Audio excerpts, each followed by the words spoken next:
Selamat malam, Anda kembali menyaksikan Trending Topik, dan yang menjadi trending di pemberitaan terutama di Content and Knowledge Management Metro TV ini adalah vonis penjara seumur hidup bagi pembunuh dari Ade Sarah. Anda ingat ini ada dua pasang sejoli, Hafiz dan Ashifa, yang tadinya itu sebelumnya dikenakan hukuman 20 tahun penjara, namun kemudian jaksa banding kasasi ke MA dan MA mengabulkan kasasi tersebut pada tanggal 9 Juli lalu dan akhirnya divonis penjara seumur hidup.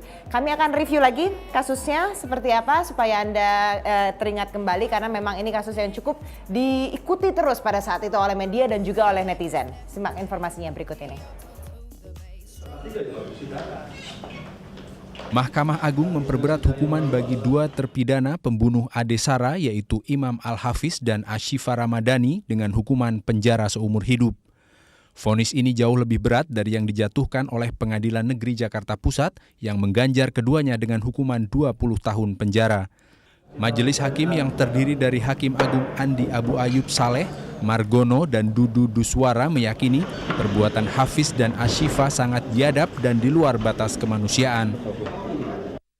Ade Sarah Angelina Suroto dibunuh dengan cara sadis oleh Hafiz dan Ashifa pada Maret 2014 lalu.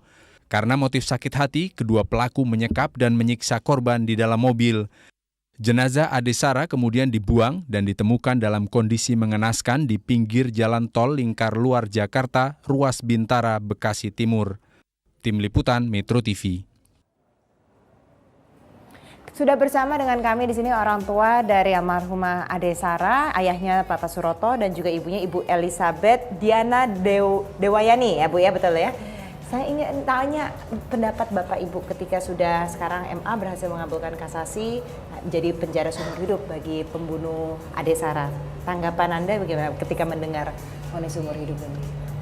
Ya, kalau berita secara formal sebenarnya kami belum tahu.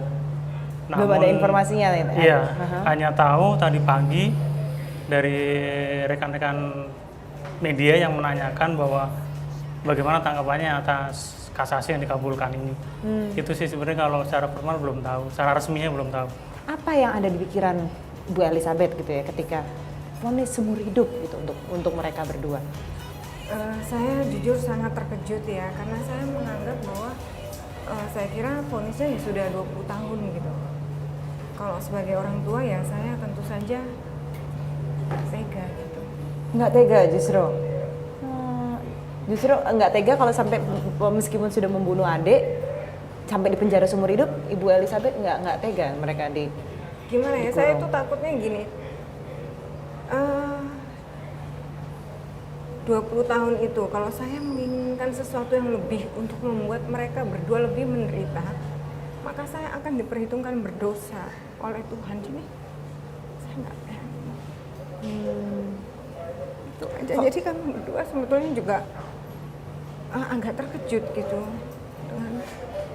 Tapi apakah ini menurut Bapak adil? Sudah cukup adilkah vonis seumur hidup?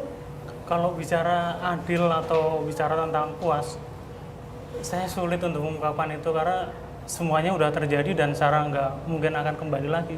Jadi bagi kami sulit atau untuk berbicara inilah hukum yang adil ataukah ini yang nggak adil ataukah ini yang pantas, kami sangat sulit untuk mengatakan hal itu. Jadi ketika waktu sudah divonis 20 tahun pada saat itu ya, berharap nggak harusnya lebih nih atau apa? Kalau saya waktu divonis 20 tahun memang saya menggebu-gebu untuk banding. Sedangkan istri saya menerima dengan vonis 20 tahun. Dengan saya menggebu-gebu, akhirnya saya menginginkan untuk saya mengajukan banding. Tapi pada saat, kalau nggak salah, vonis 9 Desember ya kalau nggak salah, sekitar 10 hari ke depan, pada saat saya dan rekan-rekan yang akan membantu untuk menyusun strategi untuk banding, saya secara pribadi memutuskan untuk tidak jadi banding. Kenapa? Hati kecil saya bertolak belakang. Kalau saya mengajukan banding, apakah saya juga wujud dari balas dendam saya? Itu sih yang menjadi pergumulan saya pada saat saya untuk hadir di meeting untuk menyusun strategi mengajukan banding. Jadi kalau sekarang proses hukum berjalan, itu bukan karena saya terutama atau keluarga yang merengek-rengek untuk banding, tidak. Tapi karena proses hukum yang dijalankan oleh JPU, mungkin seperti itu. Ibu Elizabeth pada saat Pak Suroto pada saat itu mencoba untuk ikut banding gitu, ada ini nggak bilang jangan Pak atau apa, sudah terima, seperti apa Ibu tanggapannya pada saat itu? Ya ada beberapa pimpinan yang membantu mengawal proses hukum SARA ini menanyakan bagaimana, apakah mau banding. Saya ditanya, kemudian suami saya ditanya, saya bilang saya takut kalau seandainya di dalam hati saya ada keinginan lebih untuk melihat mereka berdua lebih menderita dari sebelumnya, saya takut diperhitungkan sebagai dosa, itu aja gitu. Dan akhirnya kami berdua memutuskan tidak banding gitu. Dan pada saat memutuskan tidak banding itu, masih ada nggak rasa benci gitu, masih ada rasa apa ya, ya pengen melihat mereka juga sengsara gitu? Enggak sama. Kalau saya bilang ketika saya ikhlas, kemarahan saya, kebencian saya, kesedihan saya itu seperti terangkat gitu loh, terangkat naik ke atas, jadi hilang sama sekali. Jadi ya mungkin beberapa orang gak memahami, tapi saya sendiri tahu gitu. Saya ikhlas dengan kepergian Sarah, bukan berarti saya lupa akan sedihnya nggak punya anak, tapi bagaimana saya dan suami menyikapi kepergian atau kesedihan Sarah ini dengan cara yang benar. Seandainya kalau kami berdua memilih hal yang tidak benar, itu akan merusak kami gitu loh. Kami akan salah jalan gitu. Sarah nggak akan kembali. Bagaimana kami menyikapi kesedihan itu kan yang, kalau kita feedback terhadap suatu persoalan dengan baik, itu kan maksudnya menyikapi suatu persoalan dengan baik, itu kan feedbacknya juga akan baik juga buat karma. Ya. Proses penyembuhannya berapa lama nih akhirnya bisa tegar sekali? Saya ketemu Bapak Ibu nih yang tersenyum, ketemu juga bisa ngobrol. Nggak kebayang kalau misalnya di posisi Anda berdua gitu. Tapi berapa lama akhirnya bisa setegar ini? Ya,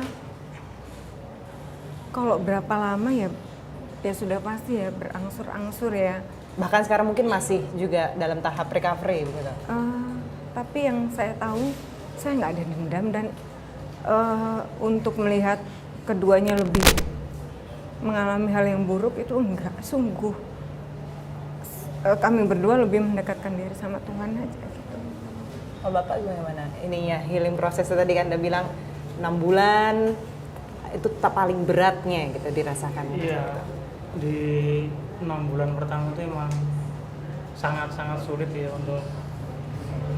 untuk bangkit dari yang dulunya kami bertiga dengan suka duka kami jalani bareng, sekarang tinggal berdua. Itu emang 6 bulan pertama sangat sulit karena banyak impian dan angan-angan yang ingin kami capai di kemudian hari bersama Sarah. Tapi pada faktanya bahwa kami bangun tidur, terbangun dini hari itu, Sarah udah nggak ada gitu. Jadi semua impian, semua angan-angan ya sudah, itu berhenti, itu hanya mimpi, seperti mimpi gitu sih. Jadi 6 bulan itu, waduh, bagi saya sangat-sangat berat. Karena di rumah biasa bertiga rame, Sarah seperti teman, bukan seperti anak, seperti teman untuk satu-satunya lagi. Iya, jadi terus sekarang berdua dengan beban yang sangat berat, itu sangat sulit sekali 6 bulan pertama. Ketika Natal nggak ada Sarah, Natal pertama tahun lalu ya berarti ya? Iya. Tidak ada Sarah gitu ya, itu masih dirasa sangat-sangat terasa. Biasanya ke gereja bertiga, sekarang gereja hanya berdua, pulang cuman berdua. Ya emang ini sih ya sangat-sangat nggak nyaman di masa-masa transisi seperti itu. Kita akan lanjut lagi obrolan ini di segmen berikutnya, pemirsa tetaplah bersama kami.